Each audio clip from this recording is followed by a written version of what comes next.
Paltrocast. I appreciate you taking the time. Congrats on this new record. It's very interesting to see how you look back at the catalog, but modernize the sounds. How long does it take to record songs that you already knew how to do, but had to, rearrange and get new tones for? Well, the only one this was hard for was Marcus Nan, the phenomenal guitar player who basically had to take on Vito Brada's unique style and learn it in a completely. I mean, first of all, learn the original, and Yes. then transcribe it to a different key where I'm comfortable singing in 35, 37 years later. Right. So no regrets, nothing like that, I would have to assume. But when did you know that you were doing a volume 2 of this series? I think, it's a great question, because I can tell you when I went in to do the first album, I didn't even have a tour in mind.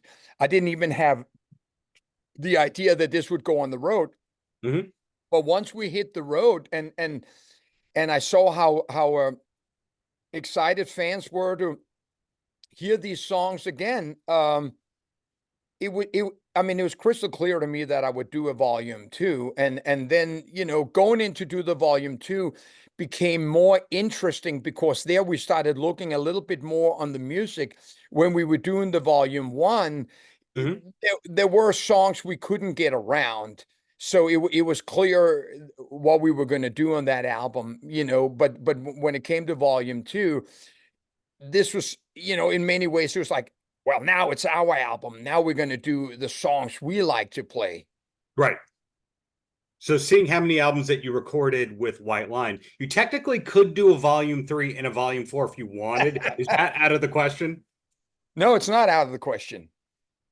It's not out of the question. I mean, the thing is, we're working on such a simple and small level today. Mm-hmm. I mean, recording an album is just a whole different can of worms these days. I mean, we're so little on budget and things like that we have to find our ways. Most of it we do in our own studios and stuff like that. It's just the way it has turned out. So we're we could throw that together in any moment, and it's a small amount. It's not that the entire world is waiting for this album. It's just something fun to do, and it's basically made me fall in love with the songs that I wrote together with Vito Brada. Like Mm-hmm. almost 41 years ago is when we wrote the first song. Yeah. So I'm glad to hear these songs reimagined. Whether or not the world is, I think that the core fan base is very psyched for them.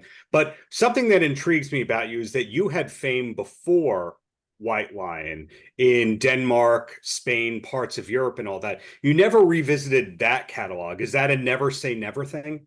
Oh man, I'm still running from that. Yeah. How the hell can you revisit your childhood? I mean, like, I was so young, I didn't, in many interviews, when I talk about or when someone refers to the change of the sound, even though they hear the familiarity in the songs, is that I'm singing songs 35 years later, and looking back, being the Monday morning rock singer, uh many times, even though I had written the melodies and the lyrics, a lot of times I hadn't tested it out fully. Mm-hmm. So what I'm singing and what I'm doing, and it's being captured, might have changed if I'd had some more goes with it. If we had, for example, the Fight to Survive was written in a rehearsal room. Pride, we experimented with for 2 years in the clubs. When Mm-hmm. we went in to record the Pride album, those songs have been tested and played and sung so many times. When we came to record the main or the Big Game album, We'd never even been in a rehearsal room. We went straight into the studio and started recording these songs. And Main Attraction became an album Vito and I were working on for an entire year, writing these songs. When I take all that knowledge and all the years gone by and so, and now sit with these songs, and of course, 35, many years older now, and wanting these songs to be represented by who I am today, I bring so much knowledge with me and so much confidence in going in that I don't have to prove to anyone besides myself of what I am. I wrote these songs Right. with Vito, and I'm just singing them who I am today. I'm coming back from a long ass trip around the world with a lot of information, mistakes, failures, success, all of the above. And now I go in there and I can sing these eyes with my eyes closed. And Yeah. I don't try to stand in there and see if I can sing higher to impress anyone. I actually hate the sound of a high voice today. I cringe. I can't stand listening to myself from those years.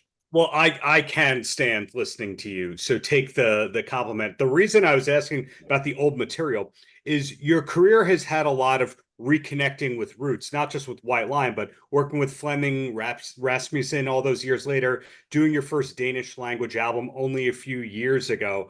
A lot of artists that I know, they, 5, 10 years ago, they go, I will never, ever sing that song again. And then now, as an older person, they get a kick out of singing things that they did in their teens or 20s because it doesn't feel like them. It feels like a different human being.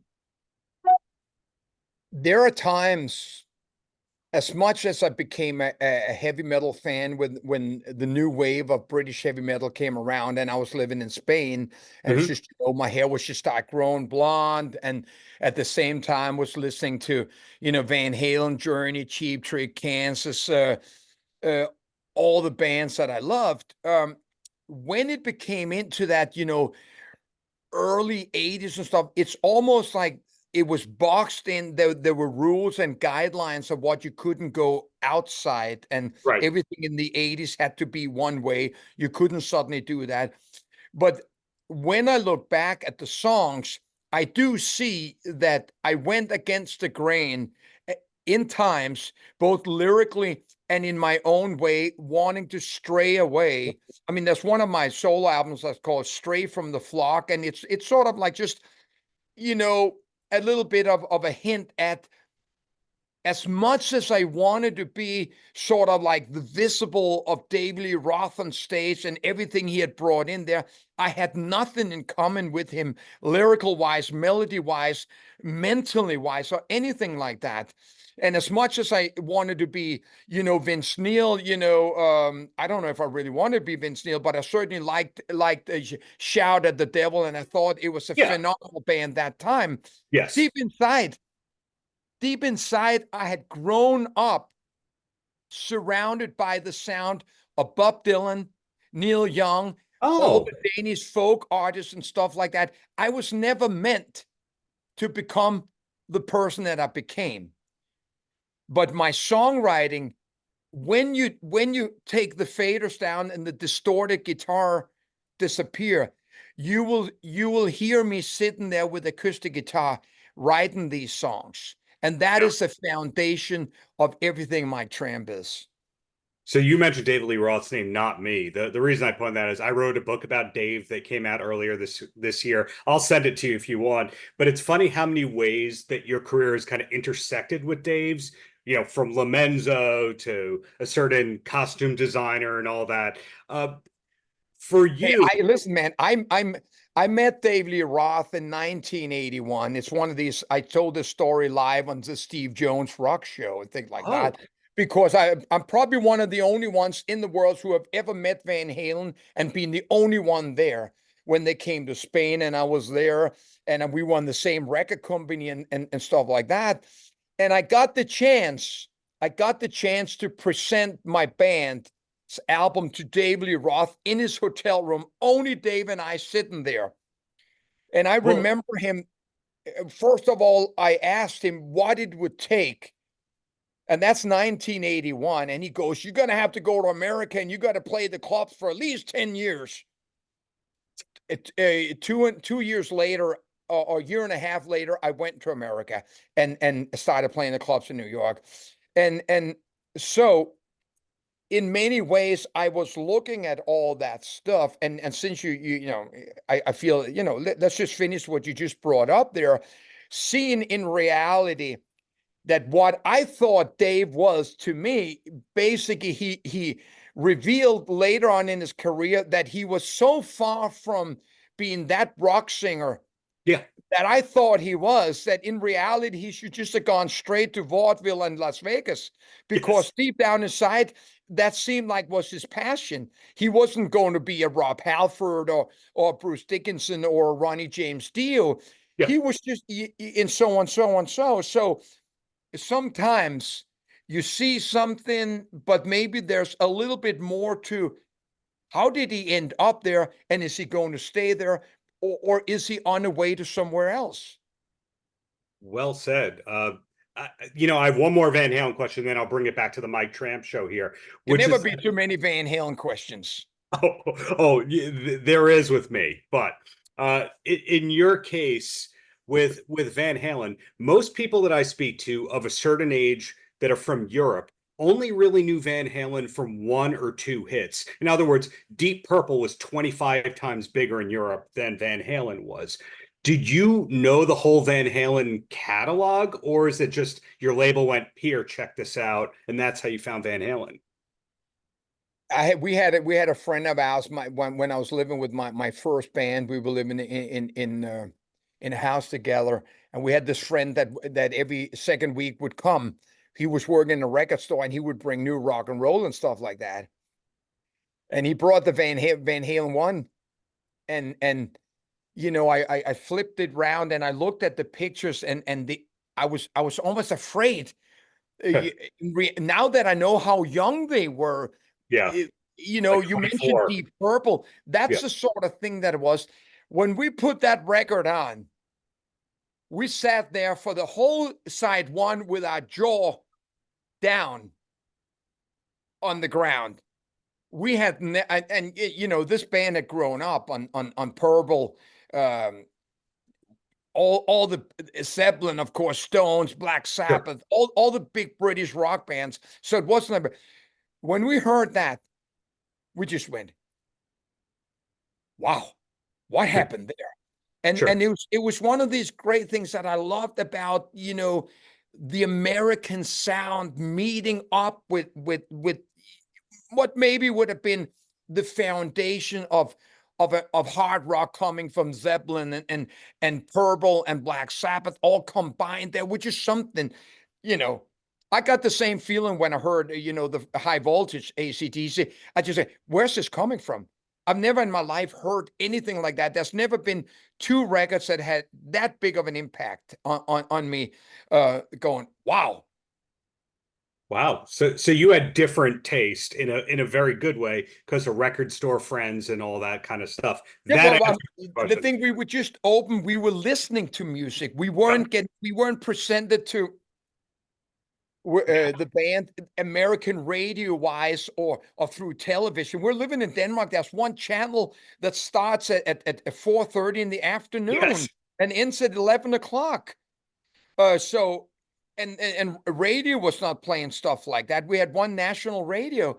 So we discovered this the right way through the speakers, where no prejudices, no preconceived mind, nothing, stuff like that. It's the same way, of course. My overall favorite bands are Queen and Slade and Thin Lizzy, um, coming out that way. But I'm so thrilled that I discovered it that way. And then, of course, once that door was opened, it was Journey, it was Kansas, it was Cheap Trick, it was Eddie Money. Just, oh man, I could not get enough. Well, it's funny you should say Cheap Trick. If I can do a weird Danish name drop here, so I'm friendly with Tim Christensen from Dizzy Miss Lizzy, who is a fan of yours. I don't know if you've ever met Tim over the years. Yeah, I know Tim very well. I've never heard he was a fan of me.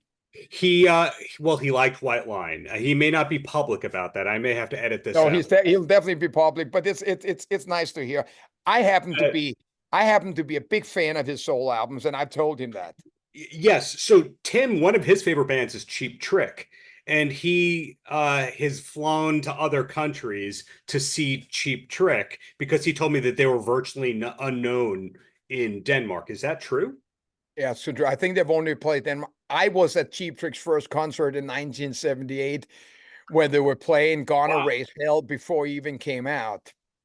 Wow. You would have thought that with their Swedish last names and Danish last names that they would have been the biggest band in Oh, Scandinavia. I mean, none of that mattered, man, because, the kind of fans that Cheap Trick had at that show was more like you would have expected a Motorhead audience. It was like in 99.9% guys in leather jacket and cut off denims, in Yeah. back, in those. And obviously,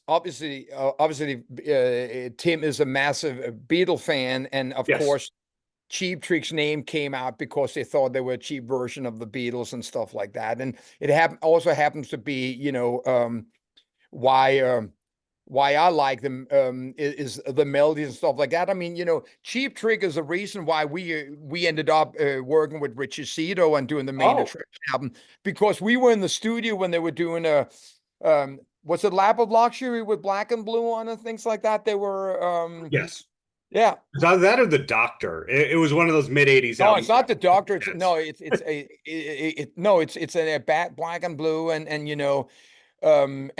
we were, and Cheap Trick were living right next to Vito. Well, where we were renting an apartment for Vito, and we were riding the main attraction. So we were in the studio with Cheap Trick every single day. I even went in Oh, there and sang on one of the songs. And Rick Nielsen went to me, "You're not gonna get any credits for that." So I says, "No, I'm just fucking thrilled being with you guys."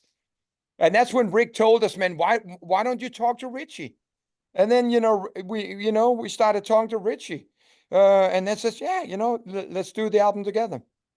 wow. Great story right there. Well, uh, It's, you know what? It's not, it just happened. happened. They're great. And I've been to so many Cheap Trick shows. I love the guys. I mean, I even had a dream once, that I wanted them to be the band of one of my albums, because especially love Tom Petterson's, like bass progression and the things he does with that 12 string. Sure. Well, I have two more questions for you, and then I'm going to let you go because you've had a long media day. Everyone wants to talk to Mike Tramp today. So the first question is, I've actually only done 2 interviews, but I've done a lot of other hard stuff. okay.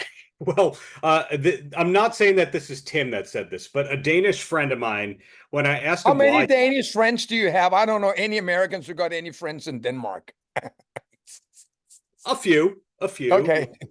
know, when you go to a country, you want to learn like where's the cool record store, and Have you been to Denmark? yeah, I went with Tim when he was playing a couple of nights at Vega. My friend Mike Viola, who produces records, opened up some shows, and they took me along as the tour manager that didn't need to do any tour management. So it's oh cool, let's see Copenhagen, and here we are. The Good for you, man. Hey, I love that country. I'm hoping to go back in the near future. Are you based there, by the way, these days? I'm 1 hour out of Copenhagen. Of course, when you were at Vega, that's where I was born, right there. Oh wow, okay. That's Vesterbro. Yes, yes. Beautiful area. Well, sometimes a beautiful area, but what Yeah, you know what? Have you ever heard, somebody, well, all my friends think I'm beautiful. Why don't you? well, when you're from New York, people go, "I love New York," and then you, as a New Yorker, go, "Have you been here? It's not that great." Where We are you? Where are you Florida, in New York? Where are you? Are you New York City? Long Beach, Long Island, New York. Joan Jett lives on this block, and people live here, but they say they live in New York City, if that makes sense. I mean, when I came to New York in 1982, I came straight to Jackson Heights. Oh, I used to live in Jackson Heights, the best Indian food in the world. Yeah, I mean, I said, man, what a great place. And then later on, people said, man, you were in Little Colombia, man. I was just so happy just to come to the U.S. in 82. Ronald Reagan was the president. What a phenomenal place it was. We're not talking about if everything is good or bad, but it's just the vibe for rock and roll was just badass, man. Oh, L'Amour's. It was a rock You know capital. that our managers owned L'Amour's. You know that I Yes. lived at L'Amour, right? You know that I rebuilt L'Amour together with my manager. Yeah. Is there a Mike Tramp autobiography in the works? I don't remember hearing about one. Are you hinting at wanting to write it? In a heartbeat, I would. That'll be the follow-up book Well, to actually, the yeah, my Roth book. friend, one of my best friends wrote the biography, but it's so about Denmark in that way that it simply is. There were people trying to translate it, but there's just so many things that relate to the name of the streets, the price of milk, who was the prime minister at that time. No rock fan in New Jersey wants to read that, so I always felt that if I would love to do an autobiography that had the chapters in all through my musical career and things like that, in told in the proper way. But it's like, how many people read anymore? Well, I wouldn't look at it like that. I would say if you're making 5 to 10,000 people really happy and buying everything you do, then you make a living doing it, and then you made those people psyched. All That, right, that let's start working on it, man. Let's start working on it. I gotta. Well, what's the name of the David Roth book? DLR book, How David Lee Roth Changed the World. I'll send it to your team, and they'll send it to you. How's that, Mike? Yeah, no, no, yeah, or two. I know we're not playing New York, but I know we're playing two shows in Jersey when we come in. Yeah, I can. Yeah, you can send it to the address in California, Los Angeles, when I come over there. Cool. Well, back to the My Tram show before I let you know. That friend in Denmark, when I asked why he never sang in Danish on any of his albums, he said, "Have you heard our language?" It was kind of a And who joke. was that? Who was that? No, no, yeah, I understand that, when they came in there. I mean, I just recently done two albums in Danish, and so it's basically taken me, close to 47 years to do. And I realized one thing, that the album, I mean, the interesting thing, talking about that also for some people who don't give a fuck about Denmark or whatever, is that Why wouldn't when they? when the words on those two albums are written by my biographer. Okay, so they're about my childhood. They're about growing up in the Denmark in the 60s and the 70s. So the words that I'm singing has to do with the way the songs are written, so it fits in there. If you were to do a modern rock song, um, it would require something completely different. Got You it. have to be so sold on being in that country, and only, and not thinking internationally in any form of matter. So you have to write a certain Danish way, and that modern Danish is does not exist in my vocabulary. I'm, I understand. It's like Gene Simmons speaking Hebrew, but he spoke it until he was like 7 years old. So and he in the speaks, and in the bank. yeah, and in the back. Sorry, Gene. Yeah, you know what it is. It's just everything has its place, and Totally. so you don't mix those kind of things.